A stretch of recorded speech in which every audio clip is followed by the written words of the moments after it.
ত্রয়োদশ জাতীয় সংসদ নির্বাচনে বিএনপি থেকে মনোনয়ন পাওয়াদের নেতাকর্মীদের উচ্ছ্বাসের পাশাপাশি বঞ্চিতদের কর্মী সমর্থকরা বিভিন্ন স্থানে বিক্ষোভ করছেন। কোথাও কোথাও সড়ক অবরোধ ও হরতাল কর্মসূচিও পালন করা হয়েছে। মেহেরপুরে মনোনীত প্রার্থীর কর্মী সমর্থকদের মধ্যে বিরোধীদের ধাওয়া পাল্টা ধাওয়ার ঘটনা ঘটেছে। এতে আহত হয়েছেন অন্তত 10 জন। সোমবার বিকেলে আসন্ন জাতীয় সংসদ নির্বাচনে মোট ১৩৭টি আসনের সম্ভাব্য প্রার্থীর নাম ঘোষণা করে বিএনপি। এরপর থেকেই বিভিন্ন এলাকায় দলের নেতাকর্মীদের মাঝে দেখা দিয়েছে মিশ্র প্রতিক্রিয়া।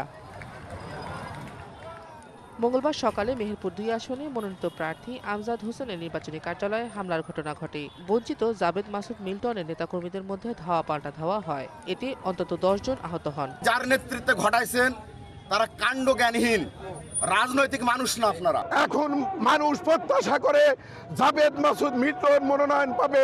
এদিকে সাতক্ষীরা ৩ আসনে বিএনপির মনোনয়ন বঞ্চিত অধ্যাপক ডক্টর মোহাম্মদ শহীদুল আলমের সমর্থনে সড়ক অবরোধ ও হরতাল কর্মসূচি পালন করেন তার সমর্থকরা। সকাল ৬টা থেকে দুপুর ১২টা পর্যন্ত মহাসড়কে টায়ার জ্বালিয়ে অবরোধ কর্মসূচি পালন করা হয়।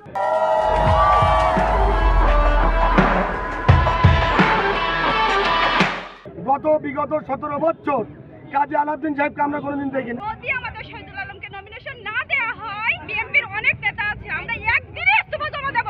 চাঁদপুর ৪ আসনে বিএনপির আহ্বায়ক এম.এ. হান্নানকে মনোনয়ন না দেয়ায় সড়ক অবরোধ করে বিক্ষোভ করেন দলীয় নেতাকর্মী ও সমর্থকরা। সকাল থেকে ফরিদগঞ্জ বাস স্ট্যান্ডে অবরোধ করেন নেতাকর্মীরা। এ সময় চাঁদপুর লক্ষ্মীপুর সড়কে দীর্ঘ যানজটের সৃষ্টি হয়। শেখ টিকার সুলতানা, ডিবিসি নিউজ ডেস্ক।